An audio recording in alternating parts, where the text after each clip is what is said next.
Magandang araw. Ako po si Mark Lester Liraga. Ito po ang aking daily devotion.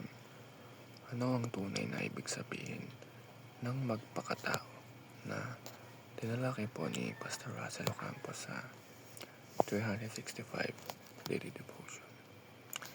Ang Bible verse po ngayong araw ay galing sa John chapter 15 verse 26.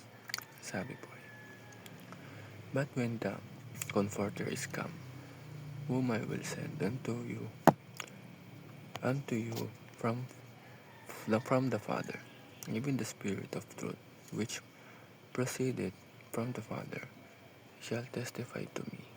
Um, ang topic po ngayong araw is tungkol sa economic subordination. Um, ang salitang subordination ay madalas nating iniisip ang pagiging mas mababa o mas maliit. Pero sa konteksto ng Trinidad or Holy Trinity, hindi ito nangangahulugan na mas mababa ang Anak at ang Espiritu Santo kaysa sa Ama. Sa halip ay pinapakita nito kung paano sila may kanya-kanyang papel sa plano ng Diyos.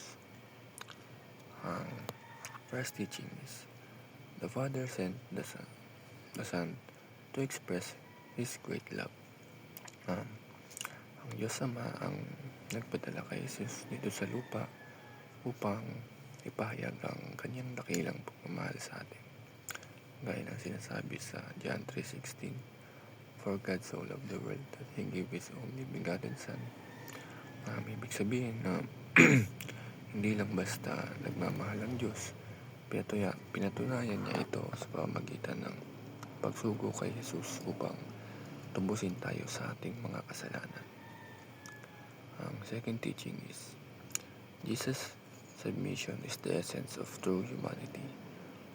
Si Jesus mismo, bagamat siya ay Diyos, ay sumunod sa Ama. Hindi siya nagreklamo, hindi siya lumaban, kundi buong pagpapakumbabang tinanggap ang kanyang misyon. Sa Philippians chapter 2 verse 8, sinabi na, "He humbled himself and became obedient unto death, even the death of the cross." Kaya kung isipin natin kung ano ang tunay na ibig sabihin ng pagiging tao, ito ay hindi sa pagiging makasarili, kundi sa pagsunod ng Diyos ng may pagpapakumbaba. Ang last teaching is, the Spirit empowers us to become like Christ.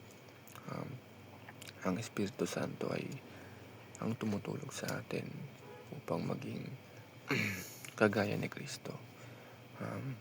Hindi natin kayang sundin ang Diyos gamit lamang ang ating sariling lakas. Pero sa pamamagitan ng Espiritu Santo, nagkakaroon tayo ng kalakasan upang mamuhay ayon sa kanyang kalooban.